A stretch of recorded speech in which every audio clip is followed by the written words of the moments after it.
Construction loans. I like to consider this a gateway to custom home building. For those of you that don't know me, my name is Michael Frames with Arista Development.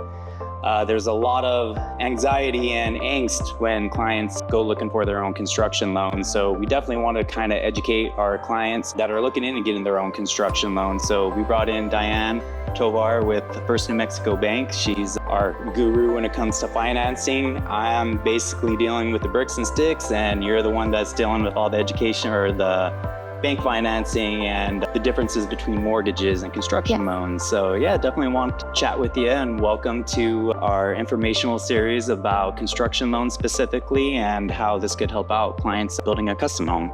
Thanks, Mike. I appreciate you having me here to go over some construction loan options. A lot of times when people call me right away, my first questions to them, which is, do you own your land free and clear, or do you have maybe a lien on it that we need to pay off? And that's where we start off at first, or if they need to purchase the land. So I give them the three options. They own their land free and clear. We don't need a down payment. It's closing costs. If they have a lien that they need to pay off the land, we will use that as the first draw to pay off the land and do the construction loan for them. If they are looking to purchase the land at the same time and build at the very same time, I can close both of those loans at the very same time. I do ask for 25% down on the land purchase only. I don't need 25% down on the entire construction project. That's a big perk that we have and a lot of people love, save some money for sure. I've been working with First New Mexico Bank for about 10 years now, and that is a huge thing, the amount down that you're needed for a construction loan. I've seen a lot of lenders where they need 20% of the entire construction cost. So people love it. It saves them lots of money. Again, then I go over with them at the same time that I'm qualifying them for the construction loan. I'm qualifying them for the permanent 30-year fixed rate mortgage and explaining to them that it is two closings, two sets of closing costs, and we go from there. So when a client goes in and gets a construction loan, so like I said, I deal with the bricks and sticks, so I'm not super savvy when it comes to the financing end of things, but we've been doing it for quite some time, so I know a little bit. But a construction loan isn't necessarily a mortgage, correct? From what I understand, you guys actually hold the loan in-house until the house is completed with certificate of occupancy, and then it almost kind of in essence refinances over to mortgage? That is correct. We hold that loan in-house for 12 months. They pay interest only for that 12 months. And then once the house is completely built, we'll do another appraisal with the full structure survey. And then from there, we can go to the permanent financing. Fantastic. And so from a building perspective, obviously a lot of clients are worried about getting their own construction loan, but it also could be a cost savings for them in a way as well too. Say for instance, I have a client that's building in one of our subdivisions. We actually, as a contractor, we pull out our own construction loans for clients that are specifically building in our subdivisions. However, when clients own their own property and are more customized as specific to their needs, it's a lot more liability for a contractor to pull a construction loan at that point, and that's why a lot of times most builders will request the client to go get their own construction loan. Other part, you're talking about first lien rights with a bank as well. So if a client owns their own property, if I were to take out a construction loan, they would basically, correct me if I'm wrong, but they would need to deed their property over to me as a builder while we build it, and then it goes back to them. That's correct. So, a lot of people aren't willing to do that. So then that's when it makes perfect sense for somebody to go get their own construction. Get their own construction loan, yeah. And a lot of times they're really nervous because they think, how are we going to manage this? But like I said, we have a great program. We basically manage it for them along with the builder. We work with the builder directly and make it pretty seamless for them for the entire process. So to clarify, the clients aren't actually in charge of, like, say I submit an invoice with that I need to get a construction draw. How do clients kind of figure out, like, how much should the builder get off of this draw? How's that managed? Is my builder overbilling for the progress stage that the house is currently in? So as soon as the builder lets the borrower know that they're ready for a draw, they will shoot me an email, usually with the builder included into the email. I will send the inspector out. Inspector goes out, does his inspection, comes back. Everything is based off a percentage of completion. So I will email the borrowers back, letting them know, you were at a certain amount of completed. and you have X amount of money available to draw at the moment. They approve that. And from there, either they want us to cut a check to the builder or they will deposit it directly to the builder if they have an account with us. So they have to approve what you're sending the builder before they send it? Correct. Yes. Gotcha. Yeah. What's some of the typical scenarios that you see? Say somebody comes in with a decent credit score, they have a decent amount down, they have that 25%, but they do have a home mortgage at the same time. So explain a little bit how the interest payments go when somebody starts construction, because I know once you start the construction loan, there's a minimal amount that's actually pulled out for financing, maybe just for the lot if they don't own it, or the concrete.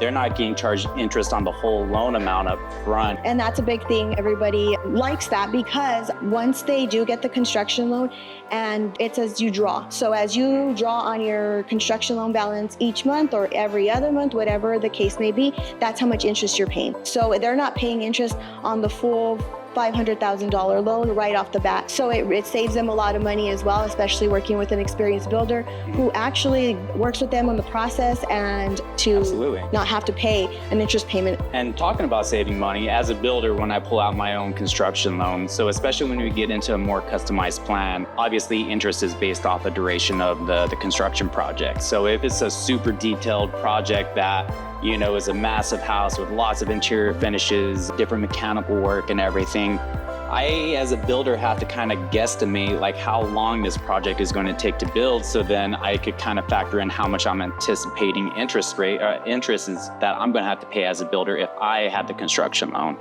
However, it's more competitive when they get their own construction loan, because then the clients are now obviously paying for their own construction interest. And as a builder, I back out all the construction interest, closing costs and everything, which typically saves the clients a good amount of money from me having to kind of guess and safeguard like what we're doing on our end.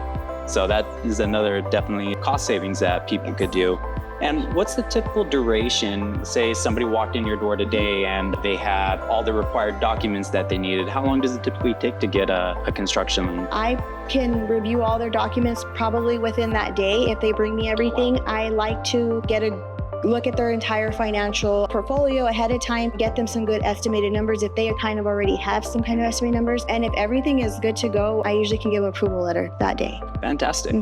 And even for me, when I pull out my construction loans are always going to have a little bit higher interest rate than typical mortgages do and everything. What are you obviously interest rates are kind of going a little crazy right now. What are you seeing like somebody that's walking in the door with good credit and qualification and everything? What are they expecting to pay interest rate wise? So for the construction loans, we offer 3 options. And our first option is a 7.75 and they would pay 1.25 in points. The next option they get is 7.5 and they would pay 1.75 in points. And then they would do 7.5 and they would pay 2 points. So they get an option of what they want to get their construction loan for. So we all know builders have their own construction talk and lenders have some financing talk. When I first started doing all the financing, I was super confused to what a point is. Like, are they grading me in some kind of way? So explain, it's like basically a percentage. It's a percentage. Yeah. So it's going to be a percentage of your total loan amount. So if you're going to want the 7.75 and your loan amount is $400,000, you're going to pay 1.25 off that $400,000. That's awesome to hear. Definitely a great information. And what questions do buyers typically have in regards to builders when they're working with you? I get a lot of, so once we're approved and what's the turnaround time for a builder to maybe get us plans and specs, contract. A lot of times I do refer them back. You'll have to get with the builder who you're working with and see what their time frame is. They need to know you are in that approval. You are approved. It just works hand in hand. And so usually, like I said, once they got everything for me on my end, I can get you a good estimated cost and figures. And from there, the builder would take over. And that's really what I like to see when clients walk in the door. If they walk in and say, hey, I already have my property pre-approved up to X amount. I'm working with Diane over at First New Mexico. Here's my qualification. That holds a lot of weight because I know that client is willing and able to move forward with a construction deal. And a lot of the stuff when we're working primarily on the design phase of the project, it's hard for a builder when somebody just says, I want to build a house. What can you do? There's a lot of questions like, what's your wants and needs in a house, what's the location. Even when it comes to the property, if you get a property up in the Sonoma Ranch area, that's pretty good soil up there. However, if you're over kind of by the river, there's a lot of clay and caliche down there, which could dramatically increase the construction price of a house. So one, that helps me kind of educate the buyer if they haven't purchased their property already. Like, okay, you're looking at this price point. If you're looking over in the valley, it might be a little bit more expensive than as if we're building in Sonoma Ranch. So I feel that really helps out. And I know a lot of clients, a lot of the times you kind of want to hold your cards tight. And regarding like what your budget is for the house, I hate to say it, like sometimes contractors are seen as used car salesmen at times, but really it's all about the relationship that you have with your builder and also the loan officer that you're working with, because in that regard, you could work hand in hand. Like if I know somebody's wanting to stick at a certain budget and I know their wants and needs, I could kind of guide them in the right direction that's going to be successful for the outcome of building their house. There's nothing worse that somebody has their, once you see a plan, specs, and design, and you're like, this is the house I want, and then we turn around and estimate it, and it's over the price point, it's depleting at that point. And that's why I like to get with the borrower, I like to get a good financial picture. And I tell them, give me an estimate number where you guys are thinking, how much you want to build. And that way I can kind of work with numbers, see where they're at, because it not only does it help me and it helps them understand what they qualify for, but it also is going to be easier for you once you know, yep, I'm good to go and this is where they, where they land. Absolutely. And I've heard you say before, when you're going through a construction loan process with a client, that you guys stress test the client with interest rates and everything. And I think that's really important to do, to make sure, because correct me if I'm wrong with this, but once you close your construction loan, that doesn't necessarily mean everything's peachy clean for the mortgage, right? Like you don't want to go purchase a new car or anything like that. Yes, of course, construction loans could be risky and there's a lot that they entail. But like I said, we stress test them. They're very well counseled on what they can and cannot do during the 12 months of building. And for the most part, usually no problems at all when it gets to that point, and it usually just works out pretty well. Can a client, when they get their own construction loan, you also qualify your contractors as well as the clients? Do you work with any contractor when it comes to construction loan funding? We do, yes. So if a contractor, we've never worked with them before, we do a little vetting, ask for certain documentations in order for us to allow them to build that house for that potential borrower. Fantastic. And safeguarding clients in the unforeseen fact, like say a contractor gets a lien on the property or a contractor goes belly up, like what happens to that build at that point? Is there a huge liability on their end when it comes to that? We do. We have some documentation that they sign at the time of closing. If it does happen to happen, we usually have some kind of other builder that we can maybe go to, see if they can finish the project, if it's within still the budget of the other builder to be able to finish the project. Haven't run into that very much, so that's good, but it can happen. Yes, a builder can definitely go put a lien for maybe somebody not getting paid out and it comes up on title. That definitely can happen. Like I said, our process of giving the borrower the funds when the inspection's done, getting it to the builder, I work with all the time. Good communication, so I feel that, having that structure and having that relationship, it helps for not having issues like that. Absolutely. And one of the things, obviously, I've been pulling out construction loans for our company for quite some time. About 3-4 years ago, Chris and I pulled out a construction loan with you guys, and I've been doing it for the business for quite some time. But when it's your personal house, there's always like, how's this going to work? And I was under the same boat, like, okay, I'm going to pulling my own construction loan. When we built our personal house, we were going to have to put up a lot of money up front, which there's, like you were talking about, the 25%. And then also when it came to close the mortgage, the money that was required at the end wasn't a whole lot. It was far less than I was anticipating, which that was good because Crystal and I actually thought we had to save up more money for when we went to complete the home and take out our mortgage. So we were saving while we were building. And luckily we had a good amount of money at the end because we were saving, anticipating we were gonna have to pay a lot to close the mortgage.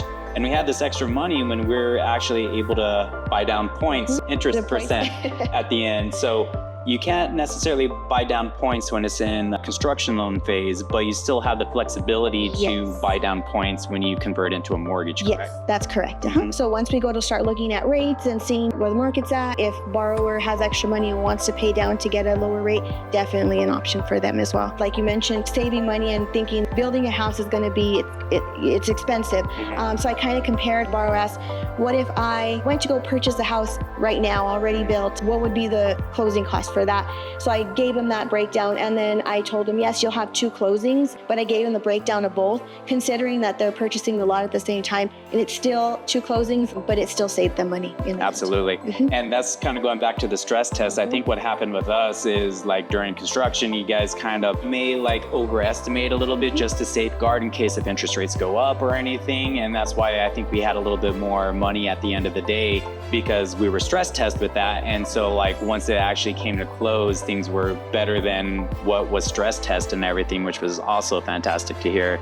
Talking about interest rate locks, when do clients typically like to lock in their interest rates? When it's about 85% complete is when I'll start working with them and telling them where rates are, how much longer they think that it might take. Sometimes we're at 80% and it may take maybe another month or so. Right. So usually 85%. We'll start looking at rates for the borrower and see where they're at. And for our clients, what the time in construction that I typically like to say, let's start talking about locking in interest rates, is about the time you see countertops go in. From that point, I could kind of gauge the construction schedule, because the construction schedule is fluid. It moves as the project progresses. Sometimes trades are able to move really quick. Sometimes inspections could take a lot of time, especially in the county area when it's hunting season time. A lot of times these inspectors might take a little bit longer to inspect a project. So we definitely have to account for all that. So I always like to let clients know about the time you see countertops going is a good time to lock. What's the lock durations? There's like what, 30, 60, 90 days? Yes, for sure. We have a 30, we do a 60, and there's a 90-day lock. So honestly, it's just, I kind of like to see with the builder also, keep that communication. If they tell me that they think they're going to be done within the 30 days, my turnaround time for getting that file processed out and getting appraiser back out and everything is usually pretty quick.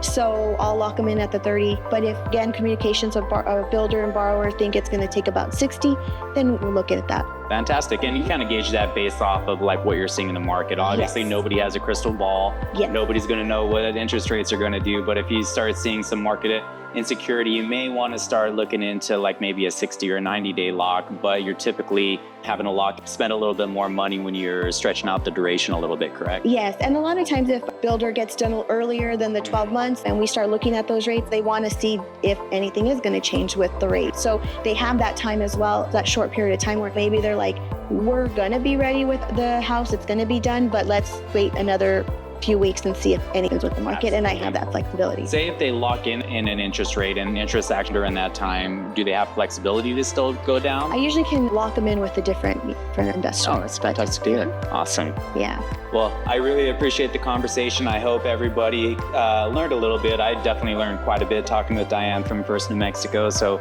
definitely appreciate you coming by, kind of help educate me and our clients in regards to, construction loan financing and everything. So definitely thank you for coming by. Yes, thank you for having us. And again, anything you need, let First New Mexico Bank know. Awesome. Thank you. Thank you. Good job. Yeah, dude, good.